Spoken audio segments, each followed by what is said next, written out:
une demi-finale. Maintenant, je vous repose la même question. Qu'est-ce qui se passe dans l'esprit de Nabil Baha après avoir qualifié son pays sur ses terres à la finale de sa Coupe d'Afrique des Nations? Alors, bonsoir à tous. Une très grande fierté, sincèrement, c'est indescriptible. J'avais pour objectif d'arriver à cette finale depuis que j'ai pris cette équipe parce que je suis conscient de la qualité de mes joueurs. Et je savais que ça allait être très difficile parce qu'il y a de très bons joueurs en Afrique. Mais j'ai toujours cru en mon groupe, j'ai toujours cru en leur capacité de pouvoir aller loin dans cette Coupe d'Afrique. Maintenant, on vient de battre au pénalty une grande équipe de Côte d'Ivoire avec de très bons joueurs. Ça a été difficile pendant tout le match. Je pense qu'on a vu un très beau match de football, que ce soit de la Côte d'Ivoire ou par nous-mêmes. Maintenant, on est en finale. Il va falloir vite passer la page, savourer cette victoire, bien sûr. C'est la deuxième finale consécutive. Maintenant, il va falloir aller la chercher parce que, premièrement, on est chez nous et parce qu'on a vraiment la volonté de la laisser ici. Et on a un groupe de joueurs formidables qui peuvent être champions d'Afrique samedi prochain. Merci, coach. On démarre là. Bonsoir coach, Youssef Chani, Radio 12. Moi je vous parler du match. La CAF vous a parlé dans quel état d'esprit vous êtes. Parce que j'ai vu que le seul pénalty que vous n'avez pas vu, c'est celui de votre fils, Ziyad Baha. Comment vous l'avez senti et comment vous dites que ça Jacques France? Alors je ne l'ai pas regardé. Après chaque entraînement, il me demande toujours de tirer 2 pénaltys. Et hier, il en a tiré 3. Il a marqué le premier, il a loupé le deuxième. Et je lui ai dit non, retire encore un penalty pour pas que tu partes sur une image négative et que tu arrives sur ce match de Côte d'Ivoire avec une pensée négative. Donc il a retiré le troisième, il a marqué. Et le fait de ne pas regarder, c'est parce que j'avais beaucoup de pression, je voulais vraiment pas qu'il loupe, même si je veux pas que mes joueurs loupent de penalty. Mais lui c'est spécial, c'est mon petit. Donc j'avais vraiment envie qu'il marque. Il a marqué, il a pris sa responsabilité encore une fois de plus. Je le félicite, mais c'est le travail de toute une équipe. Je tiens à féliciter premièrement aussi Belarouche, parce qu'il a fait un match exceptionnel, non pas que sur les pénaltys. Il nous a arrêté beaucoup d'occasions, buts qu'aurait pu mettre la Côte d'Ivoire. Il a été décisif. C'est un garçon avec qui j'ai été très dur, avec qui je ne l'ai pas convoqué plusieurs fois pour l'éduquer, entre guillemets. Je ne vais pas dire l'éduquer footballistiquement parce que c'est un bon garçon respectueux, mais il fallait qu'il comprenne que pour être un gardien, il faut jouer à ma manière, et dans son club, il joue à la manière du club. Et aujourd'hui, je tiens encore à féliciter parce que si on est à cette finale, je pense qu'il a une grande part de responsabilité. Félicitations pour la deuxième fois بالنسبه للتاهل للمباراه النهائيه. هذا اللقب اللي ما حققوش المغرب في دي 7 كنتمناو على ان المباراه النهائيه كان الكل يعتقد على ان المغرب وبوركينا فاسو اللي بانت بقوه، ولكن شاءت الاقدار غادي يكون المباراه بين المغرب ومالي. الاحساس ديالكم وركلات الجزاء الاخيره اللي كانت غادي تسجل ومضاعت، واليوم شفنا بان لي ميور جوور ديال ليكيب ناسيونال نيميرو 11 و نيميرو 8 هما اللي ضيعوا ركلات الجزاء. واش كنتوا كتنتظروا هذا السيناريو في المباراه؟ Alors oui, c'est vrai que tout le monde attendait cette équipe de Burkina Faso en finale.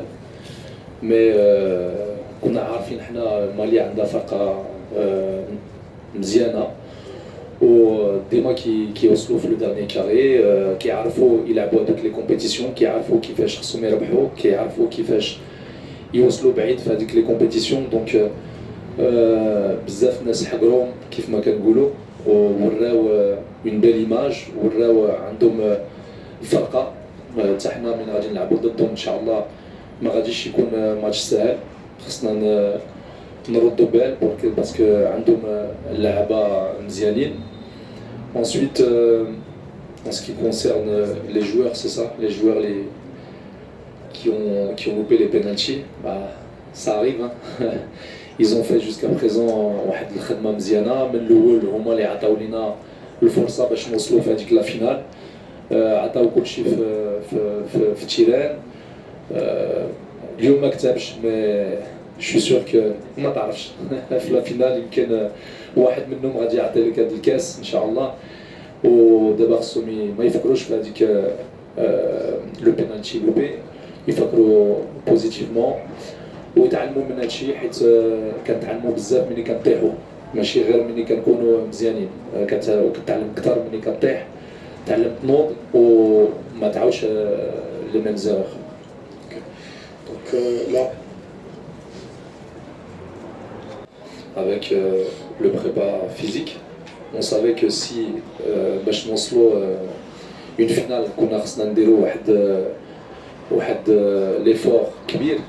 Donc حنا كنجيريو avec les différents kinés اللي عندنا le docteur avec les différents moyens de récupération اللي عندنا باش الدراري ملي كيوصلوا الماتش كيكونوا ديما فري. سي فري دابا اليوم كان ماتش قاصح الدراري خلاو بزاف الفرصه مي بون ملي كتلعب اون فينال كتمشي تاخذ واحد الفرصه ما نعرف منين كتخرجها. كنقول لهم واحد الوقت في الماتش كانوا عيانين نوطامون عبد الله كان عيان كنت كنقول له دابا خصك تفكر في العائله ديالك ما بقاش هادشي ديال لا تكنيك ما بقاش هادشي ديال لا تاكتيك دابا خصك تفكر في الوالده ديالك وخوتك الوالد ديالك هما اللي غادي يعطيو لك هذيك الفرصه باش تكمل الماتش باش ديفوندي باش دير لي زيفور باش تمشي تجيب هذيك لا فينال.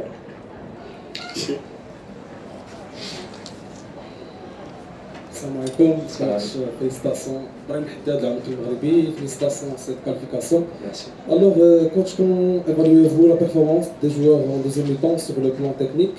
Et avant le début du tournoi, pensez-vous pouvoir atteindre la finale? Merci beaucoup. Moi, je l'ai dit avant, mon seul objectif que j'avais, avec toute humilité bien sûr, c'était d'arriver à cette finale parce que, je vais me répéter encore, c'est parce que j'ai un groupe formidable, les Qadr et aussi la finale. En ce qui concerne la deuxième mi-temps, je leur ai dit dans le vestiaire que la première mi-temps, toutes les premières mi-temps qu'on a fait, on nous a dit beaucoup qu'on était bien en première mi-temps, mais qu'en deuxième mi-temps, on avait un peu mal. Je pense qu'aujourd'hui, ça a été le contraire, même si tactiquement, il y a des choses à régler. Mais bon, Canada, Farka Côte d'Ivoire en face de nous avec de très bons joueurs, notamment offensivement, avec numéro 9, Salah, c'est un très très bon joueur, il nous a posé beaucoup de problèmes. Mais bon, je vais vous donner une anecdote. Je parlais avec Driss Aïtchir et je lui dis écoute, demain il y aura un match, mais il y aura un match dans le match. C'est-à-dire que toi tu vas faire ton match contre la Côte d'Ivoire, mais il y aura aussi le match avec le numéro 9. Donc la meilleure chose que tu peux faire, c'est de le faire rentrer dans ta poche.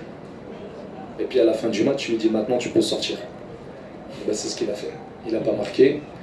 Et donc c'est pour ça qu'on a marqué. D'ailleurs il me l'a dit après, il m'a dit coach, ça y est, je l'ai fait sortir. on a débordé, mais on va quand même prendre deux dernières questions. Désolé coach de vous tenir encore. Non, ça avec plaisir. Là, et on conclut avec Cynthia. Félicitations. J'ai deux questions, si vous me le permettez.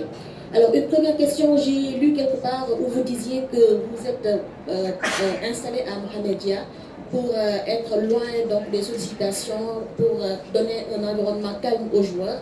Alors, ça vous fait quoi aujourd'hui de voir l'une de vos stratégies marcher jusqu'à décrocher sans doute cette ticket en finale?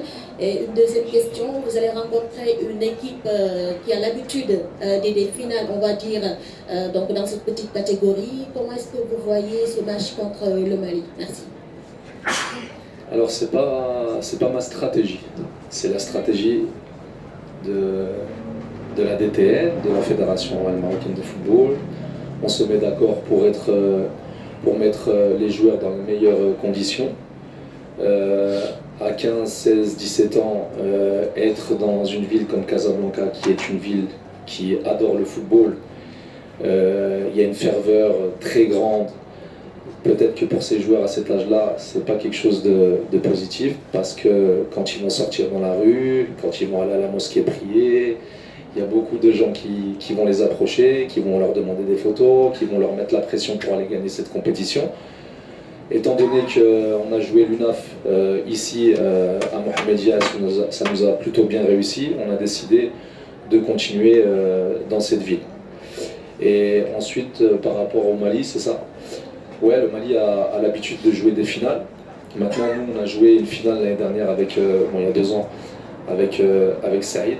Il y a un grand entraîneur qui disait pour gagner des compétitions, il faut arriver en demi-finale, en finale, même avant en quart de finale, et après ensuite apprendre et apprendre. Maintenant, on verra pourquoi on n'a pas réussi à gagner cette finale en Algérie, même en ayant un très grand entraîneur et de très bons joueurs, on n'a pas réussi. C'est des choses qui arrivent. Maintenant, on va apprendre de ça et aller gagner cette Coupe d'Afrique. Maintenant, c'est pas les mêmes conditions. On est chez nous, il y a notre public aujourd'hui qui a été formidable, qui nous a beaucoup aidé quand on en avait besoin. C'est ce que je demandais la dernière fois et ils l'ont très bien fait aujourd'hui. Même au penalty, je pense que ça n'a pas été facile pour les Ivoiriens quand ils allaient tirer. Et on les remercie et maintenant il faut qu'on pense à cette finale. سعيد تودي الإذاعة الوطنية مبروك تأهل الفينال السنوي. ليفور اليوم كان كثير عند اللاعبين المغاربة وبعيو بزاف.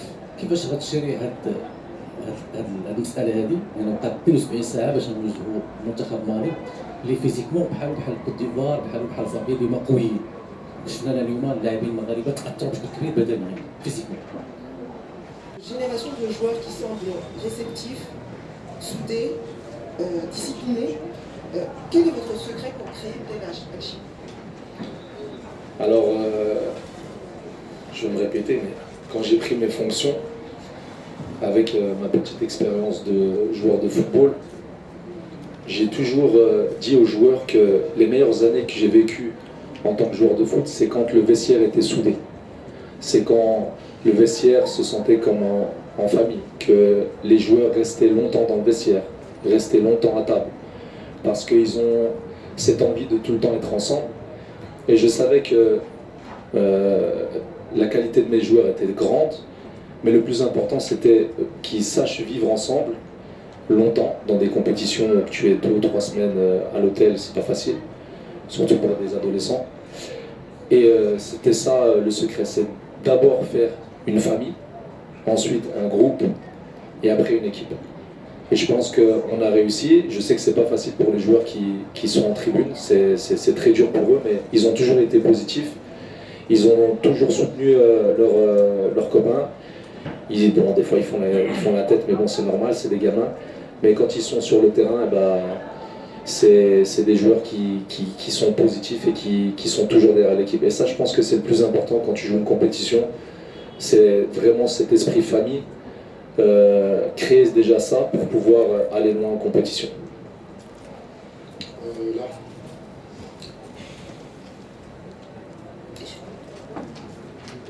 C'est bon. Hamza Hchnaf, deuxième point. Félicitations coach. Merci. Je vais reposer la question sur Belarouche. Et j'aimerais que vous en parliez footballistiquement parce que j'ai posé la question à Chouaib, il était trop modeste pour en parler. C'est un gardien avec beaucoup de qualité, une belle sortie de balle, il est très à l'aise avec ses pieds. On l'a découvert aussi aujourd'hui sur les tirs au but. Quand j'avais parlé à un de ses formateurs, il m'a dit qu'il sera une sorte de révolution dans les profils de gardiens de but au Maroc. Qu'est-ce que vous pouvez dire sur Chouaib d'un point de vue footballistique? Surtout qu'il y a de grosses attentes pour la relève de Bounou, de Mounir. Voilà, je sais que c'est trop tôt pour en parler, mais je parle juste qu'il y a de grosses attentes parmi les supporters, les observateurs, pour des futurs gardiens de l'équipe nationale. Alors le football, comme quoi ça va très vite. Quand c'était les dernières 10 minutes, je disais à Zakaria, mon adjoint, qu'il faut qu'on aille au penalty, qu'on ne prenne pas ce but qui pourrait nous faire très mal. Parce que je savais que j'ai un gardien qui est très bon sur les tirs au but. D'ailleurs, il en arrêtait pas mal aux entraînements. Donc je savais que si on arrivait sur les pénaux, il allait être formidable. Et il l'a montré, il arrête le premier penalty. C'est exceptionnel ce qu'il fait. Après, c'est un garçon qui doit travailler, qui doit être humble, qui doit continuer sur sa progression dans son club, enfin dans son académie. C'est un très bon gardien. Maintenant, il faut qu'il garde les pieds sur terre, qu'il ne pense pas qu'il est arrivé. Arriver en équipe nationale A, c'est très difficile. Il faut travailler plus que les autres. Il a toutes les qualités pour devenir un très grand gardien. Maintenant, c'est à lui de travailler, rester humble, faire les choses comme il se doivent et continuer à progresser dans son académie. Mais je pense qu'il ne va pas rester très longtemps dans son académie. Bonsoir, coach. Un groupe marocain avec plus de 16 joueurs qui n'évoluent plus dans le championnat marocain. Comment vous avez pu faire pour gérer ce groupe avec cette mayonnaise qui a pris? Ma deuxième question, si vous le permettez. Le Maroc qui a perdu une finale il y a 2 ans contre le Sénégal. Comment comptez-vous aborder ce match face à cette jeune équipe malienne? Merci. Alors, si vous prenez les pays où est-ce qu'on a des joueurs en Europe, vous allez voir qu'on en a 4 ou 5 en France, 2 en Allemagne, au Maroc on en a 8, ensuite on en a 1 en Angleterre, 2 en Hollande, ou 3, 1 en Belgique, ou 2 en Belgique, pardon. Donc là on a plus de joueurs, c'est au Maroc. C'est au Maroc. Donc voilà. Mais ils savent vivre ensemble. On les mélange tout le temps pour que certains d'entre eux qui ne parlent pas bien Darija apprennent à parler le Darija pour se faire comprendre dans le groupe. C'est très important qu'il y ait cette ambiance positive et ce melting pot entre eux pour que certains apprennent la Darija, d'autres apprennent l'allemand, d'autres apprennent l'anglais, puis à la fin ça donne quelque chose de positif. Et la question c'était le Mali, c'est ça? Ouais, ben on va apprendre. Moi j'ai eu des discussions avec Saïd Chiba avant de prendre cette équipe. Il m'a donné des conseils. Il m'a dit comment il avait opéré lui-même, comment il avait préparé sa Coupe d'Afrique. Il y a beaucoup de communication entre nous au sein de la DTN. C'est pas que notre travail à nous, c'est le travail de tous les coachs qui sont toujours derrière nous, qui nous conseillent, qui analysent nos matchs. Avec Fethi Jamel on échange beaucoup pour savoir quelle va être la meilleure stratégie pour gagner les matchs. C'est pas mon travail à moi, c'est vraiment le travail de tout un groupe de personnes qui veulent aller de l'avant, qui veulent gagner les compétitions ensemble. Et là, on va encore repréparer ce match du Mali, ça va pas être facile, parce que le Mali a une très belle équipe aussi. Mais on a la capacité de gagner ce match. On conclut là. Oui, coach, moi j'aimerais parler de vous, savoir si aujourd'hui vous n'avez pas vécu vos plus belles émotions en tant que jeune coach, et surtout savoir gérer un groupe d'adolescents. Vous avez été finaliste d'une CAN en 2004. Est-ce que c'est beaucoup plus exigeant émotionnellement? Ouais, en tant qu'adulte, on arrive à mieux gérer les émotions, c'est vrai. Mais même si cette Coupe d'Afrique 2004, quand on refait le film, il y a eu pas mal d'erreurs qu'on a fait, notamment la veille du match, sur la préparation et tout ça, qui a fait qu'on n'avait plus cette concentration qu'on avait sur toute la compétition. J'apprends de ces erreurs qu'on a fait et j'essaye de pas faire les mêmes. Gérer les émotions de jeunes adolescents, c'est pas facile. Mais après, la chance que j'ai, c'est que j'ai mon fils dans l'équipe, donc je vois un peu comment faire avec lui pour faire avec les autres. Et puis aujourd'hui, ils m'ont rendu très heureux. Ils ont fait de moi, c'est eux qui font de moi que je suis un entraîneur qui a des qualités. Et c'est grâce à eux aujourd'hui que je suis en finale. Comme dit notre président, c'est le joueur qui est toujours au milieu de tout, c'est le joueur, la star. Nous, on est là juste pour les accompagner et gérer au mieux le groupe. Mais après, sur le terrain, c'est eux qui mettent les buts et c'est nous qui perdons les matchs. Coach, on a largement dépassé les 15 minutes imparties. On vous remercie d'avoir pris le temps. On remercie aussi messieurs les journalistes pour le professionnalisme dont vous faites preuve à chaque fois. Coach, on se revoit très très bientôt pour la grande finale. Sans les larmes. Moi, des larmes de joie. Coach, merci encore et félicitations. Merci beaucoup à tous. ما تنسوش تابوناو وتفعلوا الجرس باش يوصلكم جديد لو سيت تي في. هذا البرنامج قدم لكم من طرف كوتي سبور. كوتي سبور منتوجة المغربية للألعاب والرياضة. MDGS نربحوا الرياضة.